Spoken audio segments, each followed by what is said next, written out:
outside of the Knicks and their absolute heroics tonight over the Sixers, and I don't know if you've said a better, biggest display of guts and stamina, in the history of the sport than the Knicks the last couple nights. Really? But the Bucks go home. They lose to the Pacers, and they lose in a blowout style. The game was never close. Damian Lillard did play, no Giannis. Doc Rivers, meeting the media following the game, gave you, I said, I told our editors, hey, what do you want, Jason, post game from the Bucks and the Pacers? I go, all right, everybody else is going to be boring, but get Doc Rivers. Well, sure. What do you want from Doc Rivers? I go, just get in when he starts making excuses about why they lose. They go, did he say that already? And I said, no. I said to Patrick, I said, no, he's going to say it. But we've seen this. Because that's all he does is make excuses. We didn't have to fast forward long, Jason. No. Very beginning, here's Doc Rivers in the excuses why the Bucks are going home in the playoffs. Winning is incredibly hard. It takes 12, 15 players turning themselves into one and buying in. Your staff Stop right there.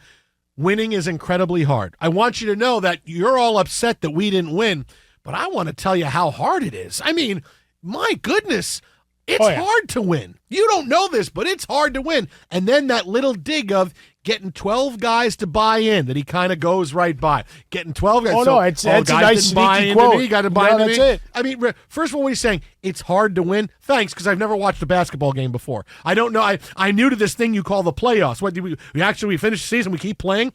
Sit here and say, like he's talking to someone who's just watched a basketball game for the first time. It's hard to win. Oh, gee, thanks a lot. I thought with the best player on the planet, you'd be better than 19-23 since you took over as head coach. But what do I know? Winning is really hard, Doc. Well, why am I so mad? I'm so happy the Knicks won. You wish that you'd get a different track from the playlist, right? This is I'm going to go to this artist and see what it shuffles me to. And you're like, no, every time it's the same guy. He has more than one hit. What are we doing here? Tears for Fears. They've got a lot of hits. No, they don't really.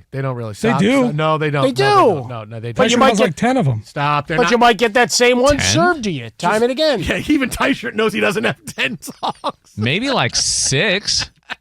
And 2 are a cover. Let's pick up Doc Rivers from where we left off. Him letting everybody know, hey, it's really hard to win. It takes 12, 15 players turning themselves into one and buying in. Your staff being together as one, and then health. And then you still may not win. It's just hard. And you're not going to win unless you're healthy or unless you're really deep. So nothing you can do about it. Giannis plays the way he plays, and we need him to continue to play that way. Dame probably had a season this year. Stop right there before we get to Dame, because that's the best part. So you don't win unless you're healthy or you're really deep. So what Doc Rivers is saying is that this team wasn't good enough. We weren't healthy, and we weren't deep. Let me go back for a second. Yeah. Under Adrian Griffin, what was their record? 30-13. 30-13. Yep. Did they have the second best record in the NBA when he got fired? That is right. Okay. So I'm pretty sure that the Bucks were good enough. Okay? I'm pretty sure the Bucks were good enough. What was their record with Doc Rivers? 19-23. Okay, so they were good enough because all this happened while Giannis was healthy, right? Where Giannis being hurt in the playoffs, I understand that, and I'm gonna combat it by saying lots of other teams have missed guys, lots of other guys are missing. There's an all-star team already that's missed a lot of time in the first round of the playoffs. It happens, but to sit here and say, oh, unless you're healthy or you're really deep, no, you were winning games, man.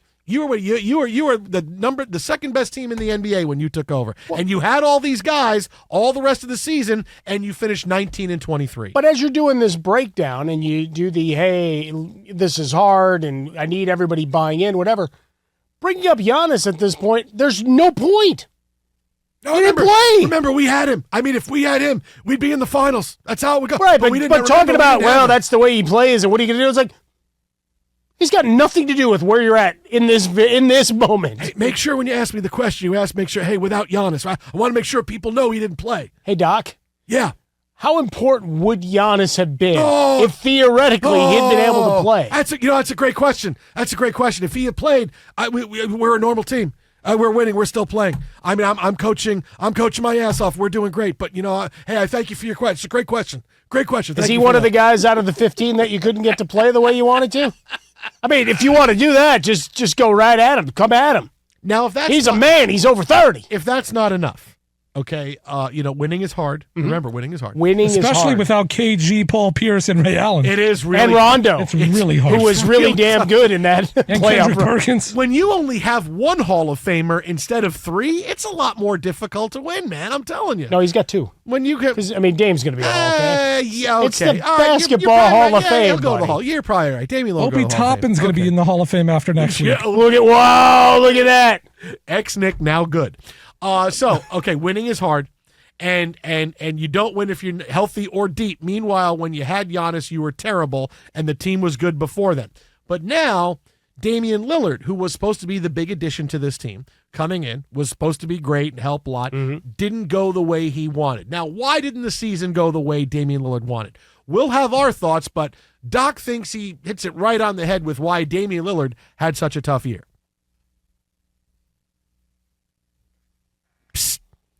This is where you play the. I think it was a roller coaster of a year, but I think for me personally, it was a year.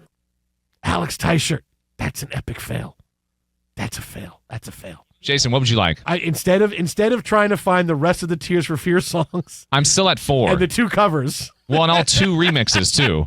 let's pick up the Doc Rivers soundbite from where we left off. He was about to talk about why Damian Lillard didn't have a big year. Giannis plays the way he plays, and we need him to continue to play that way.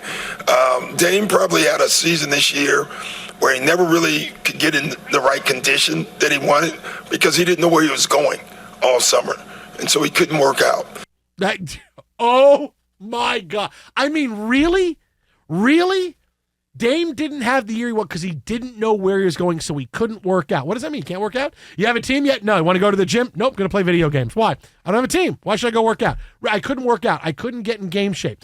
If this was the beginning of the season, if this was middle of November, December, and Damian Lillard was struggling, and he said, well, listen, you know what? My workouts were different. I didn't have a team. I couldn't be around them in the summer. I understand. This is May. You're talking about May. You had November, December, January, February, March, April. Counting these months off my fingers like I am right now. I'm sorry, you're not in shape by now? You're not in shape by now to play? Really? You're not in shape? That's why you didn't have a great season, because you weren't in shape. You weren't. That's the excuse that Doc Rivers is giving us, and that's why Damian Lillard couldn't play, because he's not in shape.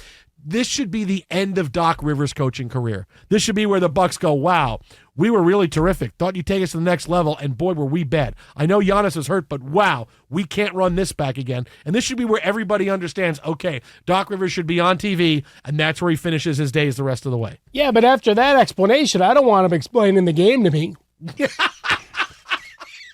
I mean, you're going to do that with Dame Lillard and be like, he wasn't in shape, whatever. Like, look, he had everything he wanted. Like, every opportunity to talk about Dame and how hard the adjustment was and all of the stuff going on in his personal life, family, getting the rotations right, whatever. Again, you had a full season. Yeah. Get down. But when you start getting into conditioning and getting right and whatever, like, makes no sense. Here is Dame Lillard. Quote, I did my pregame shooting, and then I think just being in the building, seeing all the T-shirts on the chairs, I started moving around a little bit. I was like, blanket, I'm going to play.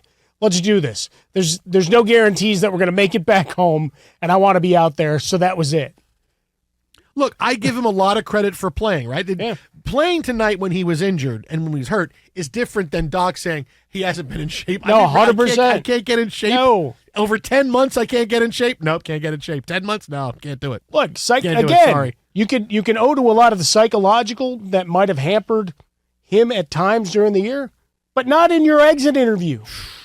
Man, I mean, Doc Rivers' coaching career needs to end. I mean, he hasn't done anything since 2008. He failed with the Clippers. He failed with the Sixers. He's failed here. Like, what else do you need? I get he's a good guy, and he helped shepherd the Clippers through the bad era at the end of Donald Sterling and into Steve Ballmer. I get that, man, and that was good. But come on, man, you brought him in to win, and all the guy did was not win, even when he had guys healthy.